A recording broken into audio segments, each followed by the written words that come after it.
오늘 우리에게 주신 하나님 말씀 함께 봅니다. 에스겔 48장 35절의 말씀입니다. 구약성경 에스겔서 48장 35절 말씀 함께 말씀 읽겠습니다. 다 같이 시작. 그 사면의 도합이 1만 8천 척이라. 그날 후로는 그 성읍의 이름을 여호와 삼마라 하리라. 아멘. 할렐루야. 잘 지내셨죠? 주님의 이름으로 환영합니다. 오늘은 동행하라 일곱 번째 말씀으로 삼마 되신 하나님과 함께입니다. 삼마 되신 하나님과 함께. 우리가 부활의 신앙으로 무장하여서 주님의 사람으로 세상을 살아갑니다. 그러면서 우리가 십자가의 구원을 선포하고 그 십자가의 놀라우신 사랑을 이야기하며 살아가는 줄로 믿습니다. 그러한 믿음의 사람들과 주님은 어떻게 하시냐면 늘 함께한다 그러셨어요. 늘 함께하신다. 오늘도 내가 주님이 지금 내가 예배드리는 이 자리에 여기 계시는구나 하는 것을 내가 뭔가 느껴야 되는 거예요. 볼 수 있는 거죠. 동행의 축복을 누리는 겁니다. 오늘은 여호와 삼마에 대해서 함께 은혜를 나누기를 원합니다. 여러분, 오래전에 1997년 제임스 카멜론 감독이 만든 영화 타이타닉이라는 영화가 있습니다. 보셨죠? 다 보셨을 겁니다. 오래돼서 기억이 가물가물하지만 그래도 기억이 나실 겁니다. 그 배가 침몰을 했습니다. 많은 사람들이 바다 위에 떠 있습니다. 추위 속에서 온몸이 마비가 되어서 한 사람 한 사람 바닷속으로 사라져 버립니다. 어떤 한 사람이 나무 판자떼기 하나를 끌어안고는 매서운 추위와 사투를 벌이고 있습니다.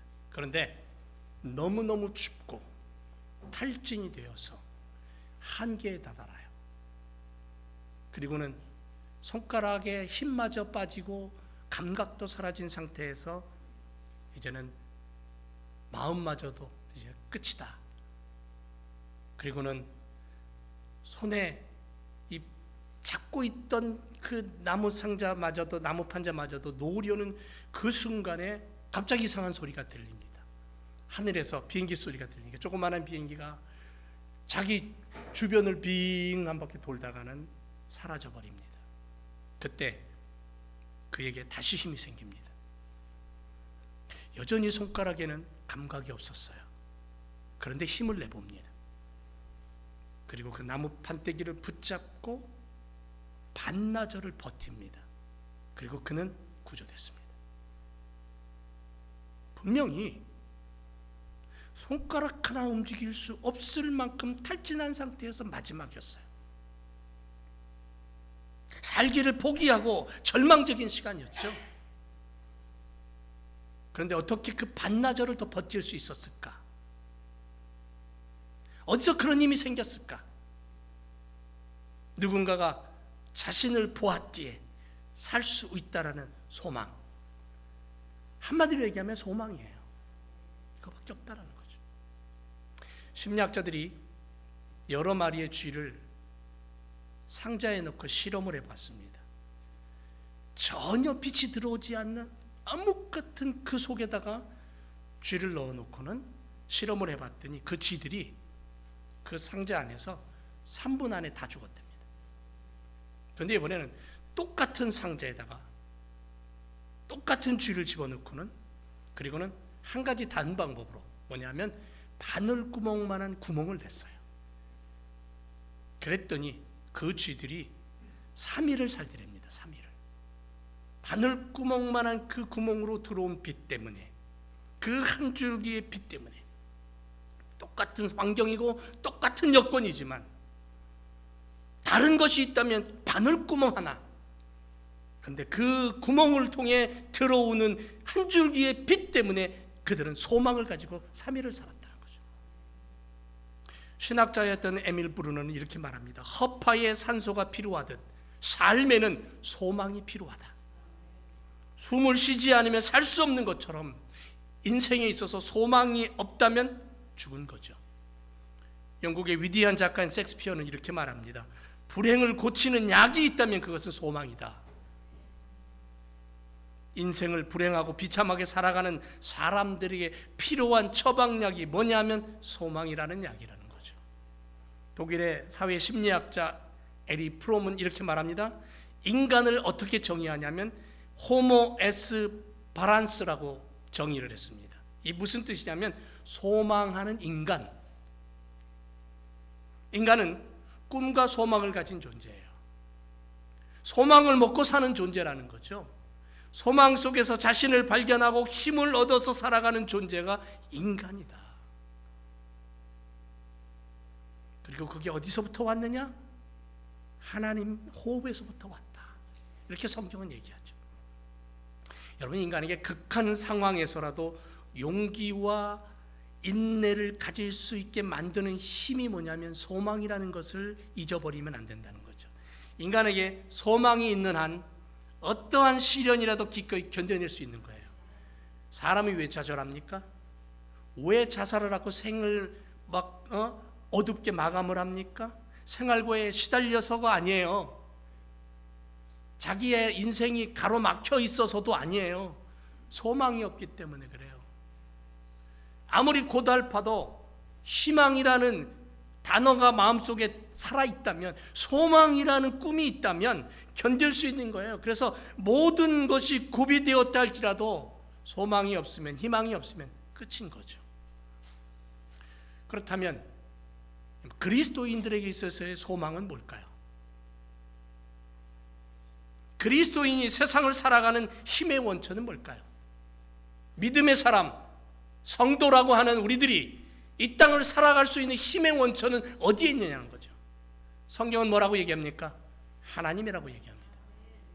그것도 하나님이 나와 함께 한다는 것에서부터 소망을 가지고 살아가는 거죠. 하나님이 나를 아신다, 하나님이 나를 보고 계시고 나와 함께 계신다라는 바로 거기에 우리의 힘이 있다는 거예요. 삶의 힘이 있다는 거죠.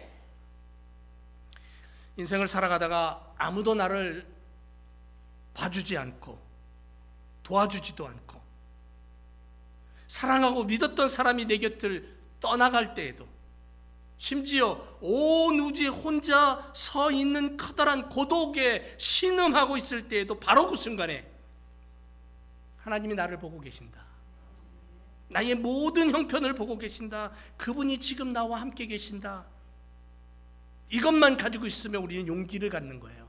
용기가 생겨요. 삶에 도전할 수 있어요. 엔진에 시동이 걸리듯 시동이 걸리는 거예요. 그래서 비전이 없는 백성은 망한다 그랬어요. 비전을 가지라는 거죠. 꿈을 가지라는 거예요. 소망을 가지라는 거예요. 비전은 꿈, 이상이라는 뜻이에요. 이것이 없으면 미래에 대한 소망이 없는 거고 기대할 것이 없는 거죠. 그래서 하나님의 백성은 비전을 가져야 하고 비전을 따라 소망 가운데 살아야 된다는 거죠. 잠언 29장 18절에 이렇게 말씀합니다. 꿈이 없는 백성은 방자히 행한다. 그런데 영어 성경의 킹제임스 버전에 가보면요, 요 부분을 어떻게 해석했냐면 꿈이 없는 백성은 망한다, 이렇게 해석을 했어요.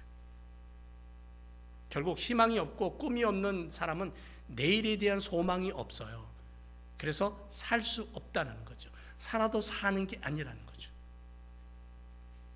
비전이 없는 사람은 소망이 없으니까 방자히 행한다는 거죠. 마음대로 쾌락 속에 자기 멋대로 산다는 거죠. 여러분, 방자히 행한다라는 말은 망할 짓만 가려서 한다는 뜻이에요. 망할 짓만 가려서 한다. 요즘 지구촌 뉴스를 보면요, 참 많은 사람들이, 참 많은 나라가, 참 많은 지도자들이 망할 짓하고 살더라고요. 그런 모습들을 우리가 느끼는 거예요. 그래서 오늘 21세기 이 시대에 누가 필요하냐면 성경의 사람들이 필요한 거예요. 예수 그리스도로 구원받은 말씀의 사람들, 그런 젊은이들이 필요한 거예요. 왜? 그리스찬들에게는 소망이 있어요. 꿈이 있어요. 비전이 있다는 거죠. 잠언의 교훈은 뭐냐면 꿈이 없는 백성은 망한 짓만 가려 하지만 하나님의 말씀대로 사는 사람은 하나님의 꿈을 쫓아가기 때문에 복이 있다. 이 얘기를 하고 싶은 거예요. 오늘 본문의 에스겔은 마지막 장에서 마지막 절에서 가장 중요한 얘기를 하고 있습니다. 에스겔은 앞부분에서 성전의 그 척수에 대해서 자세하게 다루고 있고, 성전에서 수종드는 자들의 임무에 대해서도 자세하게 설명을 하고 있고, 성예와 절기 드릴 예물과 제사법에 대한 규례도 얘기하고 있고, 새로운 땅에 대한 분배도 이야기하고 있고, 그리고는 마지막으로 이러한 모든 것들을 종합한 하나님의 성읍, 하나님의 성전, 이 성전의 이름이 뭐냐? 그건 여호와 삼마다, 이렇게 얘기하고 있는 거예요. 여호와 삼마는 에스겔의 환상 중에 하나님이 하늘의 예루살렘에 붙여진 명칭이에요. 예루살렘 성, 하나님의 나라가 펼쳐질 영원한 나라, 예루살렘 성전에 붙여진 이름이에요. 여호와 삼마다, 그 성은 여호와 삼마라 불릴 것이다. 그러면 그 여호와 삼마라는 뜻이 뭐냐면 바로 거기 계시는 하나님, 이런 뜻이에요. 바로 거기 계신다. 에스겔은 이스라엘의 죄로 인해서 여호와의 영광이 떠난 것을 봤어요. 그들의 죄 때문에 하나님이 떠나니까 그 으리으리한 성전도 돌 위에 돌 하나 남지 않고 완전히 파괴되어 버리는 그런 모습들을 하나님 말씀하셔요. 새로운 언약이신 예수님을 통해 하나님의 영광이 영원토록 자기 백성 가운데 거하실 것을 보았고요, 그것을 보고 여호와 삼마라고 외치는 거예요. 망해서 아무것도 없지만 믿음의 눈으로 하나님이 주시는 비전을 가지고 소망 가운데 이 민족을 바라보니까 하나님의 나라가 펼쳐지는 거예요. 하나님의 성전이 보이는 거예요. 그리고 그 안에서 춤추며 뛰어노는 당신의 백성들이 보이는 거예요. 하나님의 백성들. 그래서 그 성전을, 그 하나님의 그 집을 뭐라고 부르냐면 삼마라고 부르는 거예요. 아, 거기 여호와가 계시는구나. 지금 바로 여기 계신 주님, 내가 지금 예배하지만 나의 가장 가까이에서 내 아내도 내 남편도 내 자녀도 내 부모도 나와 이렇게 가까이 할 수 없는 바로 그 가까이서 거기 계시는 그분, 십자가가 부활로 우리의 죄악을 용서하시고 자녀 삼으시고 우리의 생명이 다하는 그 순간까지 동행하시며 함께 하시는 삼마의 주님이 바로 여기 계시다라는 것을 우리가 믿고 그 주님을 바라보며 따라가야 될 줄로 믿습니다.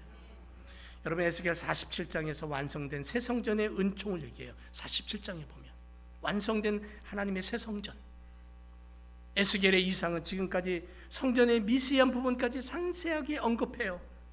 그리고 전 세계로 확장되는 하나님의 생명수의 축복을 얘기해요.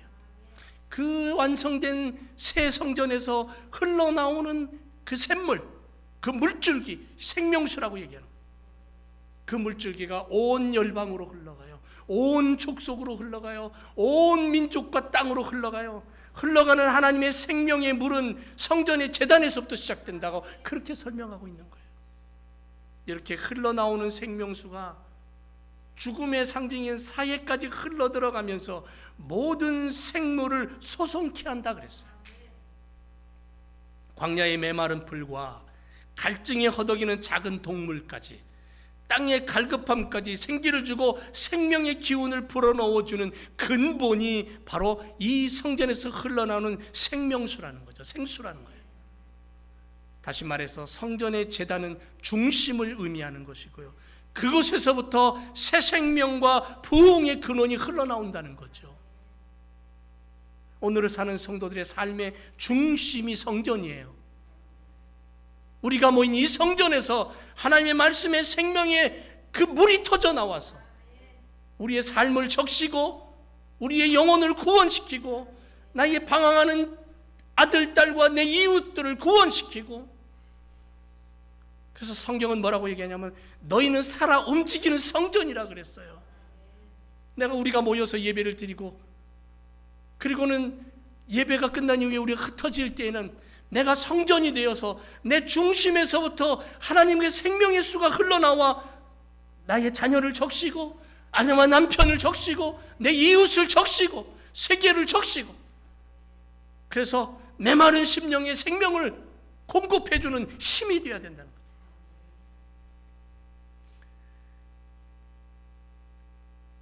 온 땅에 흘러가는 하나님의 그 놀라우신 축복. 그래서 마지막 48장에 이르러서는 다시 한번 전능하신 하나님께서 은혜로서 베푸시는 회복의 역사가 하나님께서 택하신 모든 공동체 위에 임할 것임을 강조하면서 에스겔서를 마무리하고 있는 거예요. 여러분, 바벨론 포로로 잡혀갔잖아요. 바벨론 포로로 잡혀가 있는 동안에 에스겔은 사역이 시작돼요. 그리고 단 한 번도 그 포로 생활하는 바벨론을, 그 땅을 벗어나지 못해요. 그런 선지자가 에스겔이에요. 그러나 그는 이상을 통해서, 꿈을 통해서, 비전을 통해서 하나님이 모든 믿는 자들의 중심에 계신다는 것을 깨닫게 되고 그것을 선포해요. 하나님이 삶의 중심에 계신다면 새로운 시대가 펼쳐질 것을 확신해요. 현실을 무시한 환상과 점술가의 이야기가 아니에요. 한 시대를 살면서 인간이 안고 살아가는 고통과 슬픔의 무게를 느끼고 알고 깨달았던 선지자예요. 하지만 현실 앞에 좌절하거나 무릎 꿇지 않고 지금의 시간 너머에서 여전히 우리를 기다리시고 바라보시고 붙잡아 주시는 전능자가 계심을 꿈과 비전 속에서 만나고, 그분이 바로 에베네셀의 하나님, 그분이 바로 임마누엘의 하나님이라는 것을 깨달은 에스겔이 그렇게 선포하고 있는 거야. 우리의 하나님이 누구냐? 삼마의 하나님이다라고.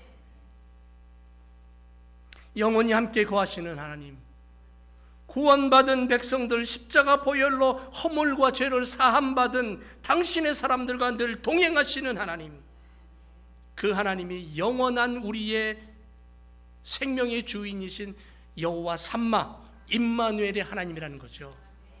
사랑하는 제일교회 성도 여러분, 에스겔이 선포한 삼마의 하나님이 우리와 동행하는 하나님이신 줄 믿으시기를 축원합니다.